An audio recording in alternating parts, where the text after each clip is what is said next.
आता मोदी साहेबांना माहिती आहे का मंडळी, त्यांना एकच गोष्ट आवडत नाही, त्यांना आवडत नाही प्रश्न. तुम्ही प्रश्न करू नका. आणि मोदी साहेबांनाच नाही हो, प्रश्न कुणालाच आवडत नाही. म्हणून मोदीजींनी आता नवीन फंडा काढला.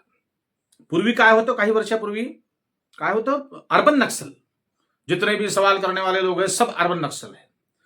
मग एक शब्द आला, देशद्रोही. मग काय तर प्रश्न केला की अर्बन नक्सल, प्रश्न केला की देशद्रोही, प्रश्न केला की हे मुसलमानांचे सोबती आहेत, इनको पाकिस्तान भेज दो. अबे सबको पाकिस्तान भेज दो, तुम अकेले रहोगे क्या यहाँ पे? पाकिस्तान के चक्कर में तुझा सवाल है सबसे बड़ा. तर मग आता आता आता प्रश्नच राहिला नाही. मग आता 15 ऑगस्टला भाषणात काय बोलायचं? तर मग आता प्रश्न आणला, दिमागी नक्सल. वा, काय शब्द, भयंकर शब्द आहे, शोधून काढला मोदींनी. दिमागी नक्सल. बहनों और भाइयों, ये दिमागी नक्सल को ठीक करना होगा, उन्हें आइसोलेट करना होगा, उन्हें पहचानना होगा. उन्हीं दिमागी नक्सलियों के नाम पे आपने रात को 12 बजे रील बनाई थी मोदी जी. और आपने क्या बोला था?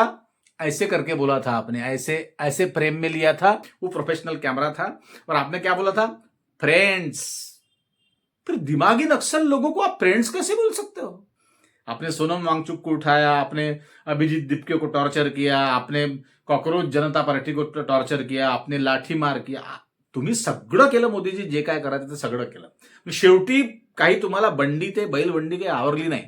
मग तुम्ही शेवटी आले आणि रील ते कॅमेरा घेतला आणि फ्रेंड्स असं तुम्ही सुरू केलं. तुमच्या फ्रेंड्सची खिल्ली उडली. मंडळी असं आहे, आता तुम्हाला सांगतो, दिमागी नक्सल हा शब्द मोदीजींनी कुणासाठी वापरला? लोक येडे नाहीत. दिमागी नक्सल हा शब्द वापरला जेनझीसाठी, जेनझेडसाठी. प्रश्न काय आहे त्यांचे? किती सोपे प्रश्न आहे. जेनझी काय मागत आहे? त्यांना नीटनेटक्या परीक्षा हव्या आहेत, त्यांना पेपर फुटी नको, त्यांना जॉब्स हवे आहेत, त्यांना बेरोजगारी नको. हे सगळं त्यांना प्रायमरी लेवल. शिक्षण तर अधिकार आहे हो. इंजिनियर डॉक्टर बनण्याचे स्वप्न गरिबांनी पाहू नये का, असं त्यांचं म्हणणं आहे, असं त्यांचा प्रश्न आहे. वर्षभर डोळे फाडून लेकर अभ्यास करतात, डोळे फाडून. काय सगळं तमाशाच सुरू आहे राव हल्ली सगळा. आणि मग काय तुम्ही आता बघा मोदीजी, तुम्ही आता काही म्हटलं, तुम्ही अर्बन नक्सल म्हटलं तर लोक म्हणतात की हा हम अर्बन नक्सल है. तुम्ही लोकांना देशद्रोही म्हटलं तर हा, देश के लिए यदि मैं कुछ बात करना चाहता हूं अच्छी तो हम देशद्रोही है. आता तुम्ही म्हणता काय शब्द शोधून काढला? दिमागी नक्सल. अरे बापरे. तुम्ही पूर्वी एक शब्द शोधून काढला होता, आंदोलन जीवी. याने काही फरक पडणार नाही. आता लोकांना कळलं आहे. लोक येडे झाले होते धर्माच्या नावावरती, हिंदू मुस्लिम हे ते सगळं. आणि कालही मी त्या एका माझ्या पार्कमध्ये मंदिर आहे जिथे मी सकाळी फिरायला जातो. तुम्हाला गंमत वाटेल राव, गंमत वाटेल. तुम्ही जरा लक्ष द्या. मी अंधभक्तांना सोडून द्यावं, ते साले येड जवे, त्यांच्या मागे लागू नका तुम्ही. त्यांचं डोकं बोडकं ठिकाणावर येईल. त्यांच्या जेव्हा गुबड्यावरती बसेल तेव्हा त्यांचं डोकं ठिकाणावर येईल. त्यांच्या मागे लागू नका. काल मी माझ्या पार्कमध्ये, माझ्या घराच्या शेजारी पार्क आहे, बगीचा आहे, तिथे मी फिरायला गेलो. नेहमीच जातो. पण तिथे सेंटरला मंदिर आहे, तर त्या मंदिरामध्ये वगैरे मी जात नाही. एखाद्या वेळेस बसतो जाऊन, असं मला बरं वाटतं तिथे बसायला. तर काल मंदिरामध्ये काल नाही, रविवारची ही गोष्ट आहे, सकाळची 9:30-10ला मी गेलो असेल, उशिरा गेलो होतो फिरायला. तर तिथे चालू होतं मंडळी. तुम्हाला माहिती आहे का, त्या घोषणा देतो आपण सगळं, ते एखादं प्रवचन किंवा एखादं काही भजन वगैरे आटपलं म्हणजे आपण बोलतो ना, सद्गुरुनाथ महाराज की जय, सब साधू संतन की जय, पुंडलिक वरदा हरी विठ्ठल श्री ज्ञानदेव तुकाराम, असं म्हणतो ना आपण. त्याच्यामध्ये एक घोषणा शेवटची होती मंडळी. तो जो बाबाजी तो जिथे बसला होता, तो काय म्हणायचा? तो म्हणायचा हिंदू. बाकी इतर मागून काय म्हणायचे माहिती का? हिंदू खतरे में है, हिंदू खतरे में है, हिंदू खतरे में है. मी फिरताना, ट्रॅकवर फिरताना मला ऐकू आलं, हिंदू खतरे में है, हिंदू खतरे में है. मला थोडंसं ओझरतं ऐकू आलं. तर मी ते माझं फिरणं सोडलं आणि मी मंदिरात जाऊन बसलो. तिथे कोणीच नव्हतं सभामंडपामध्ये. ही मंडळी आतमध्ये होती, मंदिराच्या आतमध्ये. तर मला ना कुणाला विचारू, कुणालाही, की हिंदू खतरे में का म्हणताय ते. तर मंडळी हा अजेंडा चालवला जात आहे पूर्ण देशभरात. आणि तुम्ही मध्यंतरी हिंदू संमेलन वगैरे पाहिलं असेल मंडळी, नुसतं डोळे झाक, म्हणजे डोळ्यात धूळ फेकणं सुरू आहे लोकांच्या. आणि यांचं टार्गेट काय पाहिलं? यांचं पहिलं टार्गेट आहे महिलांना हे टार्गेट करतात मंडळी. त्यांना माहिती आहे की एका बाईला उल्लू बनवलं की बाई आपल्या नवऱ्याला चुत्या बनवते, आणि दोघेही मिळून मग अख्ख्या कुटुंबाला पागल करतात. म्हणून पहिले अटॅक कोणावर करायचा? तर महिलांवरती करा. तुम्ही बघा, योजना ते आणतात ना, तर पहिले महिलांसाठी आणतात, महिलांच्या भल्याचा काहीतरी विचार करतात. महिला थोड्याशा लवकर आकृष्ट होतात हो. तर मंडळी अशा प्रकारे हा अजेंडा चालवला धर्माच्या नावावरती, परंतु त्यातून अर्धे लोक आता बाहेर आले आहे या जेनजीच्या प्रकरणापासून. कारण काय, या जनजीमध्ये यांचेच आई वडील होते जे हिंदू मुसलमानांच्या नावावरती फसले होते, जे धर्माच्या नावावरती मूर्ख बनले होते, हे यांचेच आई वडील होते, या जनजीचे आई वडील. पण जेव्हा मुलगा म्हणतोय तर खरं असेल. मुलगा आतापर्यंत आई वडिलांना वाटायचं की रीलमध्येच आहे, मुलगा पंतप्रधानांना वाटतो रीलमध्येच आहे. अनेक आमदार खासदार टिंगलटवाडी करतात त्या तरुणांची, म्हणतात ते रीलमध्येच असतात 24 तास. अबे रीलमध्ये नाहीत ते, रीलमध्ये आपलं रिअल जीवन शोधतायत. आणि तुमच्या माहितीसाठी सांगतो, रोजगार शोधतायत लोक, रोजगार त्या रील बनवून पैसे कमवतायत मुलं. रील नुसतं काय, रील असा थोडं स्वतःचा थोबडा मुस्काट दाखवायसाठी रील बनवत नाही. अनेक शेकडो तरुण, हजारो तरुण तरुणी यामधून पैसे कमवत आहेत. अबे काहीतरी विचार करा. आणि आता तुम्ही आणलाय दिमागी नक्सल. आता मंडळी उठ आया पहाड के नीचे, आता तुम्ही जे म्हणाल ते लोक एक्सेप्ट करायला तयार आहे मुलं. तुम्ही दिमागी नक्सल म्हटलं ना, चला कॉकरोच म्हटलं, कॉकरोच जनता पार्टी तयार झाली तुमच्या डोक्यावर बसायला. तुम्ही अर्बन नक्सल म्हणाल, अर्बन नक्सल जनता पार्टी लोक तयार करतील, मुलं तयार करतील. देख लो फिर अर्बन नक्सल. तुम्ही म्हणाल देशद्रोही, चला ठीक आहे देशद्रोही, देशाच्या भल्यासाठी तुम्ही म्हणताय ना देशद्रोही, चला देशद्रोही, देशद्रोही जनता पार्टी. आता आली म्हणे काही लोक मीम्स बनवत आहेत, तुम्ही पाहिलं असेल सोशल मीडियावरती, दिमागी नक्सल जनता पार्टी किंवा दिमागी नक्सल पार्टी. अरे पळवाट शोधू नका, पळवाट काढू नका. पळवाट काढून काहीही फायदा होणार नाही. मोदी जी, कोई भी व्यक्ति 100 साल जीने के लिए नहीं आया, ध्यान में रखो. या अमृत पी के नहीं आया, अमर होने के लिए नहीं आया. आपको छोड़ना पड़ेगा कुर्सी, ये अहंकार में मत रहो. आणि तुम्ही काय केलं, तुम्ही स्वतः अहंकार तर सोडा, तुम्ही सगळ्या तुमच्या चेला चपाट्यांना अहंकारी बनवून टाकलाय. साधा आमदार बोलायला तयार नाही लोकांशी, साधा खासदार बोलायला तयार नाही लोकांशी. पण सगळी ये जो बुड्ढे वाड्डे ना, पुराने खोड, साप के सगळ्यांच्या बुडावरती लाता बसणार आणि सगळ्यांना हाकलणार आहे. जेनजी लक्षात घे, जेनजीच्या नादाला लागू नका. मी काल परवा व्हिडिओ केला होता. मी असं का म्हणतोय तुमच्या लक्षात आलं असेल. जेनजीच्या नादाला यासाठी लागू नका की ते तरुण रक्त आहे. भगतसिंग याच तरुण रक्ताचे व्यक्ती होते आणि ते महान झाले, देशासाठी लढले. गांधीची गरज होती, भगतसिंगांची गरज होती, सुभाषचंद्र बोसांची गरज होती. बाबासाहेबांनी त्यावेळी आपलं काम केलं. बाबासाहेबांची गरज होती, बाबासाहेबांच्याच जीवावरती आपण आता जगतोय. त्यांच्या मेहनतीमुळे, त्यांच्या श्रमामुळे. त्यांनीच सांगितलं की शिक्षण हे वाघिणीचं दूध आहे, जो पिईल तो गुरगुरल्याशिवाय राहणार नाही. आणि तुम्हाला शिकूच द्यायचं नाही की तुम्हाला माहिती शिकला की गुरगुर्याला. याचं गुरगुरणं बंद झालं पाहिजे. 15 ऑगस्टच्या दिवशी, स्वातंत्र्य दिनाच्या दिवशी भाषणामध्ये दिमागी नक्सल वगैरे वगैरे कुणाला म्हटलं? दिमागी नक्सल तुम्ही या देशातल्या जेनझीला म्हटलं, तरुणांना म्हटलं. जे तरुण या देशाचं भविष्य आहे. तुम्हालाही माहिती नाही की आपल्या कमरेच्या किल्ल्या द्यावं लागत असतात नातवाला. त्या घाटावरती जेव्हा नेतात ना ती मयत, ती बॉडी, तेव्हा सगळं ओरबाडून काढतात. त्याच्या हातचं घड्याळ बिड्याळ, सोनं बिनं सगळं, बाई असो की माणूस असो, काहीच जात नाही.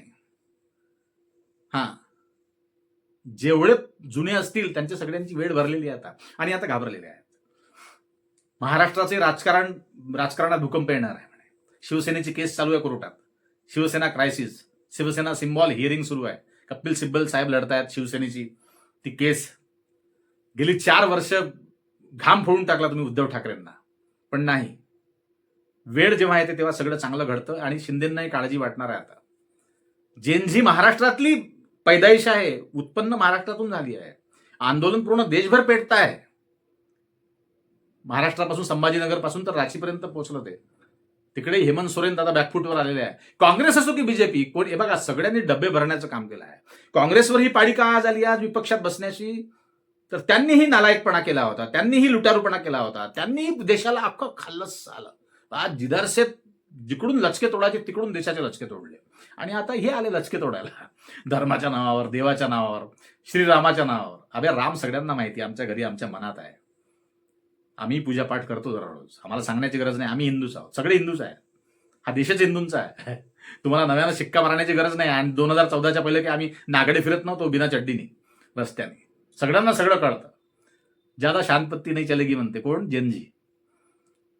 अभिजित दिपके, सौरभ दास, या सगळे मुलं मुली हे आले आहेत आता पुढे. आणि तुम्ही त्यांना दिमागी नक्सल म्हटलं, फार चांगलं केलं. आता कॉकरोच जनता पार्टीनंतर दिमागी नक्सल पार्टी येणार आहे, लक्षात घ्या, उरावर बसायसाठी. आणि त्यांचं अभियान काय आहे? स्कूल ठीक करो, स्कूल से सुरुवात, स्कूल ठीक करो.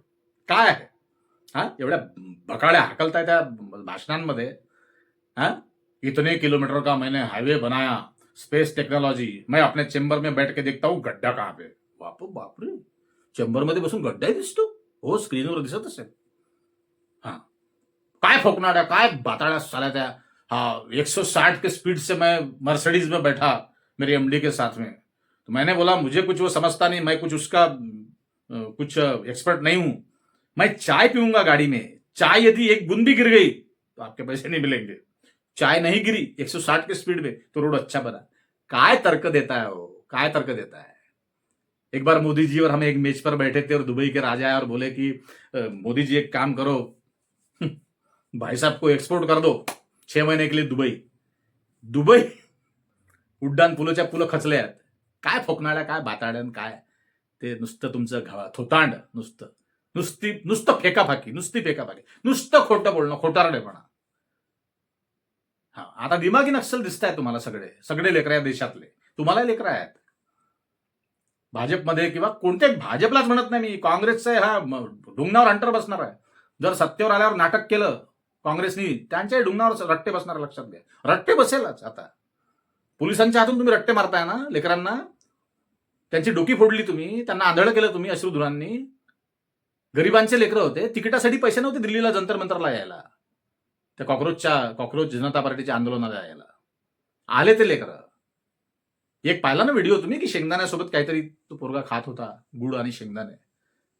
डबे बिबे तर नंतर ते स्विगीनी आणि ते झोमॅटोनी ते लोकांनी पाठवले, त्याच्यातही तुम्ही शक केला.